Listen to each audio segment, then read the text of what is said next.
राधे राधे दोस्तों, आज की जो हमारी क्लास है 7.3 की फोर्थ क्वेश्चन से स्टार्ट कर रहे हैं हम। और फोर्थ क्वेश्चन हमें क्या कह रहा है, find the equivalent fraction of 3/5 having. अब बोल रहा है अगर डिनोमिनेटर जो है वो 20 हो। डिनोमिनेटर का मतलब क्या होता है, जो नीचे वाला होता है, और न्यूमरेटर का मतलब क्या होता है, जो ऊपर वाला होता है। तो ये हमारा फर्स्ट है जिसमें हमें 3/5 के इक्विवेलेंट यानी कि बराबर में किसको रखना है, डिनोमिनेटर में किसको रखना है, 20। अब 5 के टेबल में 20 कितनी बार में आता है, 4 बार में आता है। तो अगर हम 3 को 4 से मल्टीप्लाई कर दे तो हमारे न्यूमरेटर में क्या आएगा ये हमें पता चल जाएगा। तो 3 × 4 अगर हम कर दे, 3 4 ज़ा 12, तो आंसर क्या हो जाएगा हमारा, 12 हो जाएगा। ठीक है।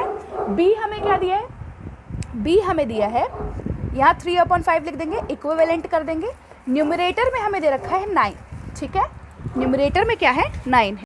तो न्यूमरेटर में हमें दिया हुआ है 9। अब 3 के टेबल में 9 कितनी बार में आएगा, 3 बार में। तो हमें ऐसा चाहिए जो 5 का टेबल हम पढ़े 3 बार, तो 5 3 ज़ा कितना होता है, 15 होता है। तो इसका डिनोमिनेटर कितना हो जाएगा, 15 हो जाएगा। अंडरस्टैंड। अब सी हमें दिया है 3/5। अब हमें डिनोमिनेटर दे रखा है 9। ठीक है, ये कितना दे रखा है, 9 दे रखा है। ठीक है, यहाँ इस क्वेश्चन में 9 नहीं है, यहाँ पे हमारा 30 है। ठीक है, तो यहाँ 30 लिख लेते हैं हम, 30। तो यानी कि डिनोमिनेटर में हमें कितना दिया हुआ है, 30 दिया हुआ है। अब 5 के टेबल में 30 कितनी बार में आता है, 6 बार में आता है। तो 3 का टेबल हम पढ़ेंगे 6 बार, 3 6 ज़ा 18।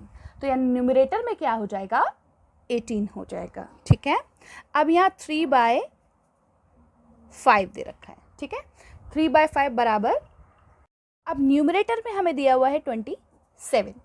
3 के टेबल में 27 कितनी बार में आएगा, 9 बार में। तो हम यहाँ 5 का टेबल में 9 बार पढ़ेंगे, 5 9 ज़ा 45। तो डिनोमिनेटर क्या हो जाएगा, 45 हो जाएगा। ठीक है, ये हमारा फोर्थ क्वेश्चन है। अब हम फिफ्थ क्वेश्चन करने वाले हैं। Find the equivalent fraction of 36/48 with the. अब 36 और 48 दे रखा है और इसके बराबर में हमें दे रखा है न्यूमरेटर 9। न्यूमरेटर 9 है तो हमें डिनोमिनेटर को फाइंड करना है। ठीक है, तो अब यहाँ पर क्या हो रहा है, उल्टा हो रहा है। मैंने आपको क्या बोला था, जब हम इधर की तरफ जाते हैं, राइट साइड जाते हैं तो हम मल्टीप्लाई करते हैं, जब हम लेफ्ट साइड जाते हैं तो हम डिवाइड करते हैं। तो 9 के टेबल में 36 कितनी बार में आता है, 4 बार। अब जो 4 बार में आया उससे हमें क्या करना है, 48 को डिवाइड करना है। तो 4 1 ज़ा 4 और 4 2 ज़ा 8, यानी कि यह हमारा आंसर क्या हो जाएगा, 12 हो जाएगा।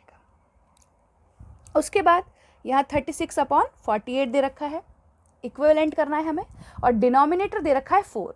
अब इसका हमें क्या करना है, निकालना है। तो 48/4 करेंगे तो कितनी बार में जा रहा है, 12 बार में। यानी कि अब हमें 36 को 12 से डिवाइड करना होगा। तो 36/12 करेंगे, 12 1 ज़ा 12, 12 3 ज़ा 36 होता है। तो यहाँ पर क्या आ जाएगा, 3 आ जाएगा। ठीक है, ये हमारा फोर्थ और फिफ्थ क्वेश्चन है। नेक्स्ट अब हम कर रहे हैं